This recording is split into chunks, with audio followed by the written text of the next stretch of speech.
निगरान वजीर कानून मोहम्मद उमर सुमरो का डिस्ट्रिक्ट बार में वकला से खिताब, जिनका कहना था कि हम 90 दिन के लिए आए हैं या ज्यादा दिन के लिए आए हैं ये भी मालूम नहीं। सुप्रीम कोर्ट बार ने ये करारदाद मंजूर की है कि निगरान सेटअप 90 रोज में रिटायर्ड हो जाएगा। चीफ मिनिस्टर मकबूल बाकर साहब ने मिशन दिया है कि सिंध में बार्स की ज़रूरियात को पूरा किया जाए। हमने बार्स की ज़रूरत पर बहुत करारदादें पास की हैं जिस पर जजेस नाराज भी हुए। हम चाहते हैं कि वकला को लैपटॉप के साथ किताबें भी दी जाएं। जिस तरह फातिमा का केस है उस तरह के केसेस ह्यूमन राइट्स को दिए जाएंगे। वज़ीर आला से दरख्वास्त करूँगा कि सिंध के तमाम अदालतों को ऑन लाइव स्ट्रीमिंग कर दिया जाए। इससे दूर दराज बैठा हुआ सारिफ अपने स्मार्टफोन से अपने केस की समाअत कर सकेगा।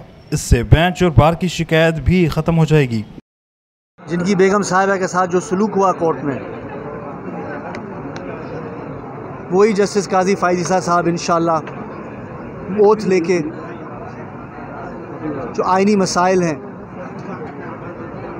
उनमें एक उम्मीद है कि एक फुल कोर्ट या एक लार्जर बेंच इस्टेब्लिश करेंगे और बंदियाल साहब के कोर्ट के साथ जो बार्स की खासतर सिंध में शिकायत रही हैं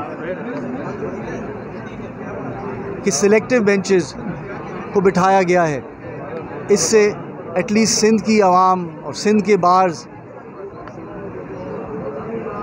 उनकी नहीं सुनी गई। जो जजेस सुप्रीम कोर्ट में बैठे हैं जिन्होंने अपने आप को रिक्यूज़ किया है, और जिस तरह कल ही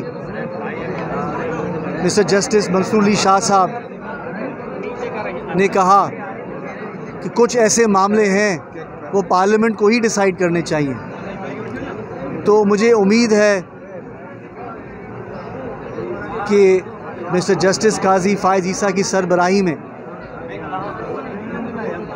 जो सिंध की बार्स और जनरल पब्लिक का एक कॉन्फिडेंस शेक हुआ है वो रिस्टोर होगा।